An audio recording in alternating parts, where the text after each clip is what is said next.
20-августтан тарта Бишкекте автобус жана троллейбустарда накталай акча кабыл алынбайт. Мэриядан билдиришкендей, санариптештирүү жана шаардык коомдук транспортты жакшыртуу боюнча комплекстүү кадамдардын алкагында 2020 март айынан бери швейцариялык BPS KG компаниясы Борбор калаада Тулпар электрондук билеттерин сатуу долбоорун ишке ашырууда. Жарандардын электрондук төлөмгө ыңгайлуу жана кыйналбай өтүүсү үчүн система 2 жыл ичинде акырындык менен ишке киргизилген. Эми үстүбүздөгү жылдын 20 августунан тарта муниципалдык транспортто жол кереге накталай акча кабыл алынбайт. Атайын акция боюнча жүргүнчүлөр стандарттык транспорттук картаны айдоочулардан 30 сомго сатып алса болот деп белгилешти муниципалитеттен. Жүргүнчүлөр үчүн накталай эмес төлөм ыкмаларынын төмөнкү жолдору сунушталат. 3 категориядагы Тулпар транспорттук карталары стандарттык, мектептик жеңилдетилген. Кыргызстандын бардык банктарынан виза жана элкарт контактсыз карталары, виртуалдуу NFC карталары, Тулпар жана баланс тиркемесинде QR сканерлөө, Тулпар тиркемесинде транспорттук кодду киргизүү менен стандарттык көк карталарды Кыргыз почтасы мамлекеттик ишканасынын кеңселеринен, Мегаком, Билайн мобилдик операторлорунун кеңселеринен жана автобус, троллейбус айдоочуларынан сатып алуу зарыл. Бишкекте Кытайдан келген офтальмологдор акысыз негизде катаракта дартына текшерүү жана операцияларды жасашат. Бул тууралуу Саламаттыкты сактоо министрлигинин басма сөз кызматынан билдиришти. Маалыматка ылайык, алдын ала текшерүү жана бейтаптарды Кароо Тоголок Молдо көчөсүндөгү улуттук госпиталдын мобилдик клиникасында 7 августтан 8 сентябрга чейин саат 9:00дөн 16:00го чейин жүргүзүлөт. Бейтаптардын жанында сөзсүз түрдө өздүгүн тастыктаган документ, маалым каттар, пенсия, майыптыгы, эне тууралуу жана башка бөлүгү болушу керек.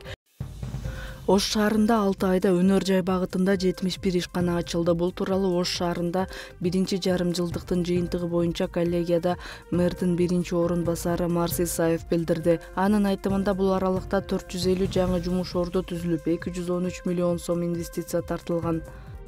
Ошондой эле 2023 жылдын январь-июнунда өнөр жай ишканалары тарабынан 4 миллиард 85,5 миллион сомдук продукция өндүрүлгөн. Бул 2022 жылдын тийиштүү мезгилине салыштырмалуу 463 миллион сомго көп. Ошентип өсүү темпи 112,8% түздү. Ош шаарынын мэриясы бюджетти көбөйтүү, жашырылган салыктарды алып чыгуу, контролдук кассалык аппараттарды орнотуу боюнча салык кызматы, ички иштер органдары жана муниципалдык аймактык башкармалык менен биргеликте иш алып барууда, деди Марс Исаев. Ички иштер министрлигинин кылмыш ийгиликтөө башкы башкармалыгы жогорку тобокелчиликтеги жарандарга жаңы каржы пирамидалардын курмандыгы болуу коркунучу бар экенин эскертип, жеңил жана тез киреше алып келүүчү ар кандай шектүү операцияларга катышпоону сунуштайт. Адамдарды социалдык тармактар аркылуу жарнамаланган, көп күч аракет жумшабастан жогору пайда таба турган каржы пирамидалары жөнүндө жарыялар кызыктырат. Анын ичинде салымчылар барган сайын көбүрөөк катышуучуларды, атүгүл алардын туугандарын жана досторун тартат. Алдамчылык долбоорлордун негизги өзгөчөлүктөрү болуп төмөнкүлөр саналат. Жогорку кирешени убадалаган жарнама, тармактык маркетинг принциптеринде бизнести уюштуруу менен катышуучунун кирешеси жаңы катышуучулардын салымынын эсебинен түзүлсө, акча каражаттарын тартуу боюнча ишмердикти ишке ашыруу үчүн лицензиянын жоктугу, пирамида схемалары өздөрүнүн алдамчылык схемаларын ар кандай жолдор менен жаап жашырышат жана мындай шектүү уюмдардын максаты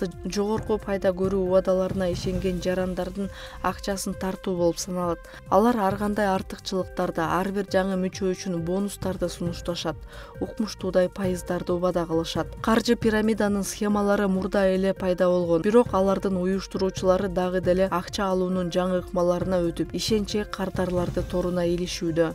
Белгилей кетсек, 2023 жылдын 6 айында ички иштер органдары тарабынан каржы пирамидаларынын мыйзамсыз иш аракети боюнча 248 кылмыш иши тергелген.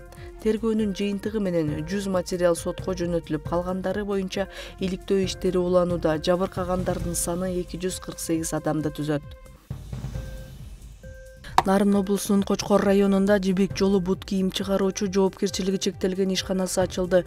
Бул тууралуу президенттин аталган облустагы өкүлчүлүгүнүн басма сөз кызматынан билдиришти. Ишкана Кытай инвесторлорунун жардамы менен ачылган. Учурда 63 жумуш орду түзүлүп, бир линия менен күнүнө 2000 даана спорттук бут кийимдер тигилүүдө. Ишкана болжол менен бир айда 60 000, бир жылда 720 000 жуп бут кийим өндүрө алат. Мында иштегендердин 17си Кытай мастерлери болсо, калган 46 жумушчу жергиликтүү тургундар.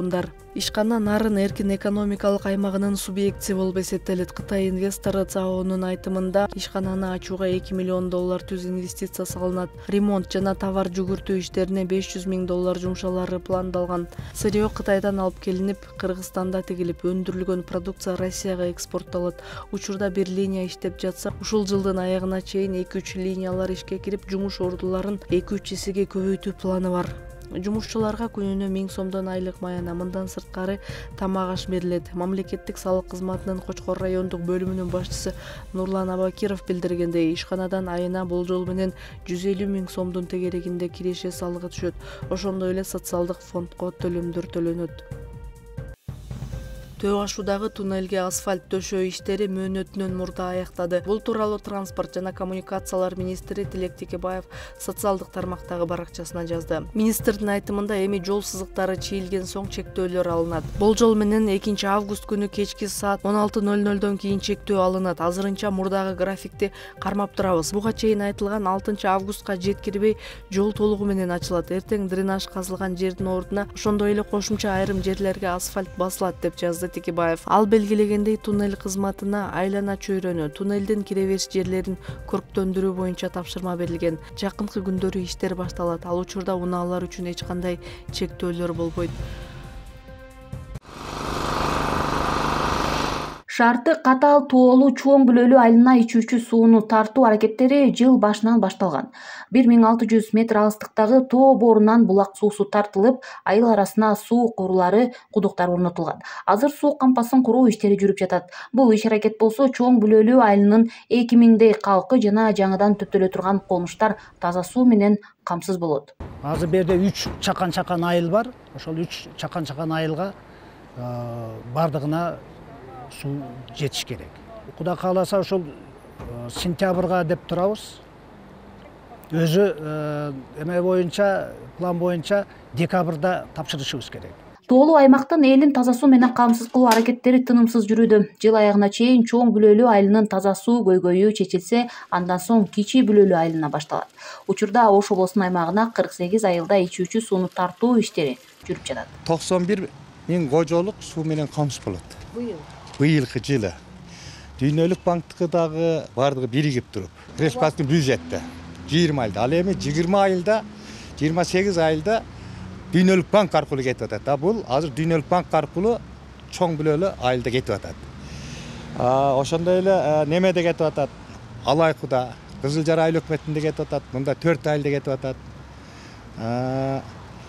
Нокат районунда кетип атышат. Ушул баягы республикалык бюджеттен тышкаркы биздин жогорку департамент тарабынан түзүлүп келишим түзгөн донорлордон Ош областында Дүйнөлүк банк каржылап атат.